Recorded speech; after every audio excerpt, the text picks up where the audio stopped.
Sizni farzandingiz o'z vaqtida yurmayaptimi? Ya'ni farzandingiz 1 yosh bo'ldi, lekin qadam tashlamayapti, yurmayapti, mustaqil ravishda turmayaptimi? Unda bu video albatta siz uchun foydali bo'ladi. Bilasizmi?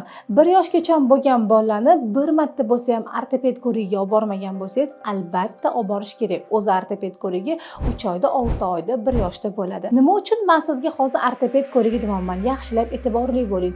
Bizning sentrimizga bitta onajonimiz keldilar. Qizlari 1,5 yashar va bola yurmayotgani haqida shikoyat qilib keldilar. Konsultatsiya jarayonida biz ularni rentgenga yubordik. Rentgenga yuborgan paytimizda 1,5 yashar bolani rentgeni xuddi shu ko'rib turgan tarzingizga chiqdi. Bu yerda nima muammo desanglar, 1,5 yashar bolani rentgeni chap taraflarida xuddi 3-6 oylik bolani golovkasi, o'ng taraflarida bo'lsa 6-8 oylik bolani golovka razmeri edi. Bu bolajonimizni tas sohamizidagi golovka o'z vaqtida rivojlanmagani uchun, to'liq rivojlanmagani uchun bola qadam qo'ymayotdi. Ya'ni oyog'ida turib olardi, lekin 1,5 yashar bola o'zi mustaqil yurmasdi. O'shaning uchun biz rentgen qildirdik va bu rentgendan keyin bolamizni travmatologiya institutiga yubordik. Travmatologiya instituti bo'lsa, bemorimizga shina taqib, yana qayta massajga yuborishdi.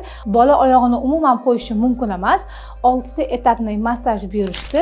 Massaj LFK 2 secheniya buyurishdi. Inshaalloh bu lechilarni qilib bo'lgandan keyin ham sizlarga dopostisini qo'yib beramiz. Bu videoni albatta saqlanib qoling va 1 yoshga to'lmagan bolalari bo'lgan tanishingizga yuborib qo'ying.